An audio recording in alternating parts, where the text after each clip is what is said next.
Good day. For this second conversation of the day, I'm honored to receive Mustapha BAKKOURY, who's the CEO of the Moroccan Agency for Solar Energy, MASEN.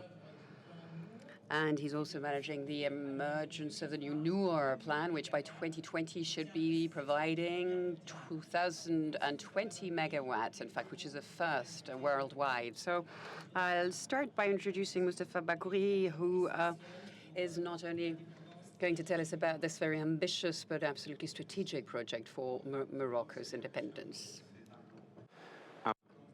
Okay, well, this is indeed much more than a simple project. It's a plan by means of which Morocco has been trying to anticipate all its energy needs for the future, because the real bottom line argument is that energy is at the heart of all the future stakes for a number of economic sectors, and we want to make sure that any kind of economic development is supported by the proper and adequate energy investments. And in that respect, we had to answer several needs, make sure that this energy be sufficiently available. And to illustrate what I'm saying, basically, we are now able to double our energy capacity over the next 10 years, and probably also similarly over the following 10 years. The second aspect is that this energy should be available at some competitive price. And the third challenge to pick up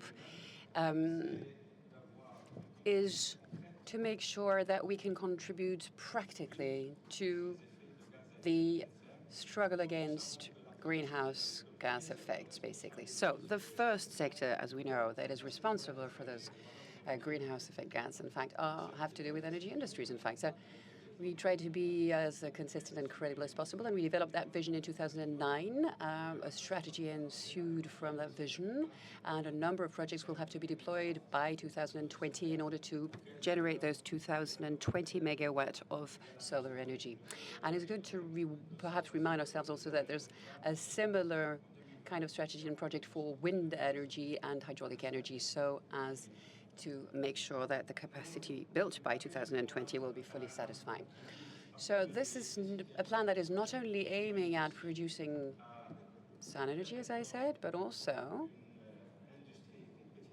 to create the conditions for a level playing field at the national level for any kind of energy competitors that will benefit the population and the citizens.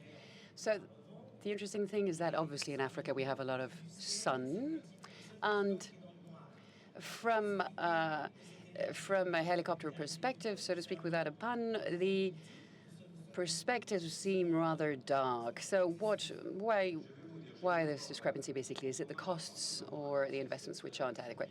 Well, to tell you the truth, when we came up with this vision in Morocco, everybody agreed. There was a global consensus on the full relevance of such a strategy. But then when we got down to jotting the first pillars of the project, then a number of actors or stakeholders said, but why didn't we forge or shape such a strategy earlier on? And I think we need to be pragmatic, basically. This sector is in full swing, or at least in the beginning of a very important evolution. It's the beginning of the solar energy's glory, and rather than asking ourselves existential questions about how slow it's been going so far, we have to really concentrate on the future. Africa, as you say, has sufficient energy resources in this field to be totally autonomous, but also to provide energy to the rest of the world. And it's never too late to do well, basically. So there's a remarkable sun potential, but also wind or hydraulic, and perhaps still a few fossil fuels that might be needed and available to foster the development of the African continent. All of these will probably be subjected to a number of fruitful cooperations in the future. So now, as we know, Morocco is on the front line in terms of South-South cooperation, even in the financial sector, as we saw or heard yesterday. A lot of Moroccans are investing on projects in the sub-Saharan region. So how can we best accompany the Moroccan and the African entrepreneurs in that field? Well, we are trying to look at, because when you want to cooperate fruitfully, you need to fulfill a number of prerequisites. And so we're looking at those prior requirements, basically, to better understand the reality on the field. And especially so in the field of the energy sector, you want to make sure that every country or region is its needs are fully circumscribed and understood before just embarking upon any standard model. Basically, it's not enough to observe that, for example, say it's a very hot region with high temperatures. You need to make sure that a number of other factors, such as the humidity degree or the level of dust in the air or the network infrastructure, because I'm talking about implicitly a rather wide-scale solar energy development. In fact, we want to make sure that it's going to benefit all the stakeholders, households as well as economic players. Once you've assessed this true potential with its different parameters, then the cooperation possibilities may occur and be examined, and then you can come up with a tailor-made solution or proposal, at least, for solutions that will match the real needs on the field of every single situation. So, obviously, this is a very topical issue nowadays, pretty much everywhere, and within several different institutions. The United Nations have made a clear priority out of it, Energy for All being the name of this program. And I think this priority should translate itself into everybody else's agenda fairly fast in terms of strategies, but also more importantly in terms of practical projects, large scope and large scale, with a lot of economies of scale sort of projects. And it'll definitely be also the prerequisite for the economic development of other sectors, such as the farming industry or the industrial and so on. Now, from an infrastructure point of view, what sort of volumes and figures are we dealing with? I usually don't like to answer that question. It's not out of shyness or discretion. But I believe that any figure can give you a biased view, basically, of reality. What is important, what matters, is to see how much we've invested and try and see if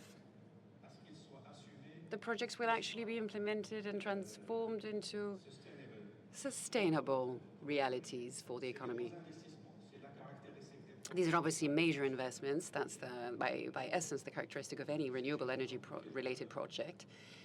But so it's a matter of tens of billions of dollars usually in the whole. And the next project for 160 megawatts will have cost us $800 million. The next two projects will cost us about 1.5 billion euros.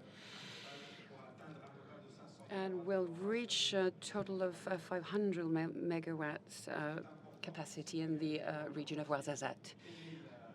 So at the end of the day, you want to assess how many kilowatts you're generating. For example, on these pioneering projects, we've developed infrastructure that will enable us to store the energy after the sun setting, which doubles, of course, its actual relative value, because a lot of projects are much more fatal in their time efficiency. So now, if I may ask you to switch hat, basically, because I know that you were recently elected in 2012, the General Secretary of the Authenticity and Modernity political party, which in itself is already a quite promising political vision. So what's the future in your quality of politician? What's the future of the continent? Well, basically, by putting this hat on, of course, I believe that any decision maker, in fact, whether economic or social, does enter the field of politics, because from the moment you have an impact, and some of your decisions have an impact on citizens' daily lives, you are actually practicing politics. And I believe that the future of Morocco is in the hands of the Africans, basically. That's my intimate conviction and opinion. Yeah, that's what we've kept hearing over the past 2 days, isn't it? Yeah, because Morocco's future is in the hands of the Moroccans, and when the Moroccans are willing to assume themselves, of course, it will probably be done in cooperation with neighboring countries, but this should be done, nevertheless, in as autonomous and self-centered an approach as possible, and I believe that's the right of the whole African continent. Basically, there's no reason why this shouldn't be the case more and more in the future. It's the time or never, really, to transform the nature of our policies in that respect. I tend to be a radical optimist for Africans in that respect. Thank you very much, Mustapha.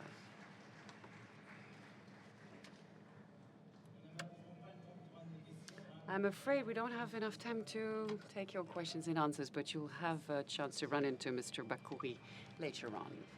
Thank you.